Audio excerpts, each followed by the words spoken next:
ఆట వేట రెండు మొదలైనవి. మరి కాకపోతే ఏంది, భారతదేశంలో ప్రభుత్వ విద్య, ప్రభుత్వ స్కూళ్ళు ఏ రకంగా ఉన్నాయో అందరికీ తెలుసు.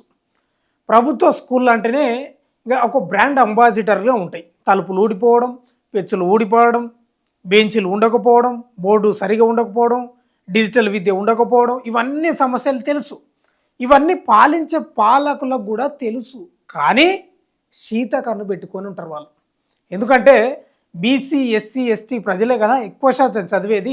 వాళ్ళు చైతన్యం అయితే వాళ్ళకి ఇంగ్లీష్ మీడియం విద్య అందితే ఏ రకంగా ఉంటుందో వాళ్ళకు తెలుసు.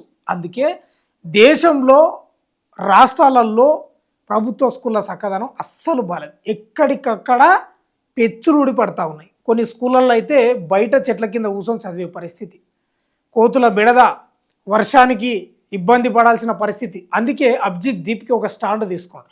మొన్నటి వరకు నీట్ పేపర్ లీక్ అంశంలో జంతర్ మంతర్ దగ్గర ప్రొటెస్ట్ చేసి, నిరసన చేసి, ర్యాలీలు చేసి ధర్మేంద్ర ప్రధాన్ తోటి రాజీనామా చేయించారు. జవాబుదారీతనం ఉండాలని, ఒక అకౌంటబిలిటీ ఉండాలని.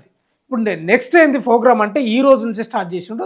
స్వయంగా తన గ్రామంలో, మహారాష్ట్ర అనేది, ఆయన గ్రామం హంగోలే ఉన్నట్టుంది, ఆ గ్రామానికి పోయిండు. ఈరోజు స్వాతంత్ర దినోత్సవం కదా, ఈరోజు అక్కడనే ప్రభుత్వ స్కూల్ను సందర్శించి అక్కడనే జెండా ఎగరవేసి స్వయంగా కూర్చొని సమస్యలు తెలుసుకుంటున్నాడు. పిల్లలతోటి రాయిస్తున్నాడు, పిల్లల మధ్యలో కూర్చొని రాసుకుంటున్నాడు ఏం సమస్యలు ఉన్నాయి. ఎంత దరిద్రం అంటే భారతదేశంలో ప్రభుత్వ విద్య నాణ్యంగా అందట్లేదు, ఇంగ్లీష్ మీడియం విద్య అందట్లేదు, ప్రపంచంతో పోటీపడే విద్య అందట్లేదు. మీరు ఉచిత పథకాలు ఎన్ని ఇస్తారండి? ఏమన్నా బాగుపడే ఉన్నాయా మీ ఉచిత పథకాలు? దేశానికి ఉల్టా విద్యార్థులో లేకపోతే యువతను సాకే విధంగా ఉన్నాయా మీ ఉచిత పథకాలు? ఎవడియమన్నాడు? ఎందుకోసం కొన్ని ఉచిత పథకాలు? నేను అన్నీ అన్నాను, కొన్ని అంటున్నా. ఉచిత పథకాల వల్ల భారతదేశంలోని ప్రజలకు నష్టం, ఆర్థిక వ్యవస్థకు దెబ్బ తప్ప ఎలాంటి పెద్దగా లాభం ఉండదు, ఒరిగేది ఉండదు. ఇది జగమెరిగిన సత్యం.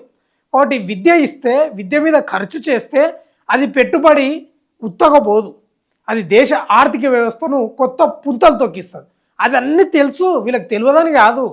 ఈ పాలకులకు, వివిధ రాష్ట్రాలలో ఉన్న ముఖ్యమంత్రులకు తెలియదని కాదు, కావాలని. ఇంకా తమాషా ఏంటంటే ఈరోజు 15 నుంచి, ఆగస్టు 15 నుంచి ప్రభుత్వ స్కూళ్ళను సందర్శించండి అని అభిజిత్ దీప్కే పిలుపునిచ్చాడు కదా. ఇక యువతనో లేకపోతే ఓన్లీ సీజేపీ వాళ్ళు ఏం పోతలేరు, యువత, బాధ్యత ఉన్నోళ్ళు, నిరుద్యోగులు వీళ్ళంతా పోతున్నారు స్కూళ్ళలో. కొన్ని బీజేపీ రాష్ట్రాలలో నేను ఫోన్లో చూస్తున్నా, బీజేపీ రాష్ట్రాలలో స్కూళ్ళకు పోయి స్కూల్ యొక్క వాతావరణాన్ని వీడియో తీయనిస్తలేరు. వాళ్ళు జర్నలిస్టులు ఉన్నారు, దానిలో కొందరు యువత ఉన్నారు, అడ్డుకుంటున్నారు టీచర్లు, సార్ వాళ్ళు. ఇదేం తెలుసా, బీజేపీ రాష్ట్రంలోనే జరుగుతున్నాయి. డిఈఓ నుంచి ఆదేశాలు వచ్చినాయంట వాళ్ళకు, స్కూళ్ళకి ఎవరు రానియొద్దు, వీడియోలు తీయనియొద్దు అని చెప్తున్నారట. అది ప్రభుత్వ స్కూలు, ఎవరైనా పోవచ్చు, ఎవరైనా ప్రశ్నించవచ్చు, ఎవరైనా అడగవచ్చు, తెలుసుకోవచ్చు. ఎవరిది అది? ప్రజలది కదా. ఈరోజు అభిజిత్ దీప్కే కూడా పోయిండు, ఎదుగో నోట్ చేసుకుంటున్నాడు ఆయన గ్రామంలో. ఇది మహారాష్ట్రలో, ఆయనది మహారాష్ట్ర హంగోలేదే ఉన్నట్టుంది గ్రామం. నోట్ చేసుకుంటున్నాడు, no drinking water, no benches, dirty washrooms అని, broken windows, no water supply, ఇవన్నీ రాసుకుంటా ఉన్నాడు. పిల్లల మధ్యలో కూర్చొని పిల్లలతోటి రాయిస్తున్నాడు. ఇది కదా కావాల్సింది. మీరు ఒకటే చెప్తున్న, భారతదేశంలో ఉచిత విద్య, నాణ్యమైన విద్య, ఇంగ్లీష్ మీడియం విద్య, డిజిటల్ విద్య అందించండి. అది చాలా బాబు. మీకు దమ్ముంటే ఆ పని చేయండి. ఎన్నేళ్ళు చూడాలి? అదిగో ఇది కూడా ఆ కిటికీలు ఎట్లున్నాయి చూడు. ఆయన గ్రామంలో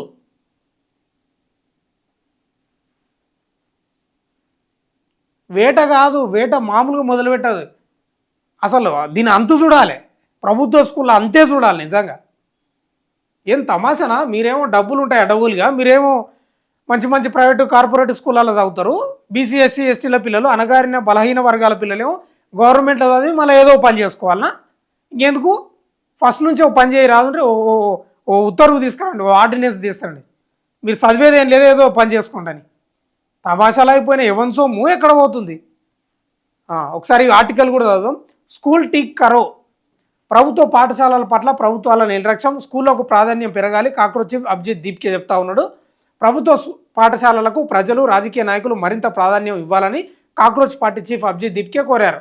స్వాతంత్ర దినోత్సవం సందర్భంగా మహారాష్ట్రలోని హింగోలి నుంచి ఆయన గ్రామం అంటది హింగోలి నుంచి స్కూల్ టీక్ కరో ప్రచారాన్ని ప్రారంభించారు. అంతకుముందు ఆయన మీడియాతో మాట్లాడుతూ దేశంలోని అన్ని రాష్ట్రాల్లోనూ ప్రభుత్వ పాఠశాలలు నిర్లక్ష్యానికి గురయ్యాయని ఆరోపించారు. ప్రస్తుతం విద్యా అవసరం గురించి మాట్లాడాలని ప్రజలు అర్థం చేసుకున్నారని చెప్పారు. పాఠశాలల పరిస్థితిపై ప్రశ్నించడం ద్వారా పౌరులు ప్రభుత్వాలపై ఒత్తిడి తేవచ్చన్నారు. గ్రామాల్లోని పాఠశాలను మెరుగుపరచడం, మౌలిక సదుపాయాలు కల్పించడం, వాటి పనితీరుపై మరింత దృష్టి పెట్టడమే స్కూల్ టీక్ కరో కార్యక్రమం ప్రధాన ఉద్దేశం అన్నారు. మహారాష్ట్ర సీఎం దేవేంద్ర ఫడ్నవీస్ హాజరైన త్రివర్ణ ర్యాలీలో ఛత్రపతి సంభాజీ నగర్ అంతటా భారీ ఫ్లెక్సీలు ఏర్పాటు చేశారని, ర్యాలీ చేయడం మంచిదే కానీ 40-50 అడుగుల ఫ్లెక్సీలు ఖర్చు చేసిన డబ్బు ఎక్కడిదని ప్రశ్నించారు అభిజిత్ దీప్కి. ఆ డబ్బుతో గ్రామీణ ప్రాంతాల్లో పాఠశాలలు బాగు చేయొచ్చు అన్నారు. సీజేపీ నిష్ఠ అకౌంట్ బ్రేక్ చేసినట్ట ఉదయం, దానికి సంబంధించి ఇక అది ఉదయం ఆయన ఆరోపించడు. ఇది స్కూళ్ళకు సంబంధించి నేను ఏమంటున్నంటే భారతదేశంలో స్కూళ్ళ స్థితిగతులు మారాలి. మీ ఉచిత పథకాలకు వెచ్చించే డబ్బును ఇక్కడ మళ్లించండి, ప్రభుత్వ స్కూళ్ళకు మళ్లించండి, కార్పొరేట్ స్థాయికి ధీటుగా తీర్చిదిద్దండి, ఉచిత విద్య ఇవ్వండి, మీరు ఏమి ఇవ్వద్దు మాకు. నేను నిజంగా చెప్తున్నా కదా, ఈ రేషన్ బియ్యం కూడా అట్టడుగు పేద వర్గాలు ఇంకా వాళ్ళకి ఏం గతి లేదు అన్న వాళ్ళకి ఇవ్వండి, తప్పే ఉంది. ఫ్రీ బస్సులు పెట్టిండ్రు, ఆ డబ్బంతా తీసుకుపోయి ప్రభుత్వ స్కూళ్ళకు పెట్టండి. ఏంటిది? మీరు ఉచిత పథకాలు ఎన్ని ఇచ్చినా ప్రజలు బాగుపడరు, ఇది సత్యం.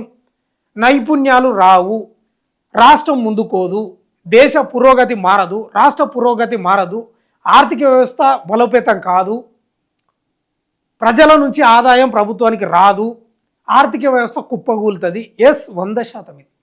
ప్రభుత్వ విద్యను బాగు చేయండి, బాగు చేయండి.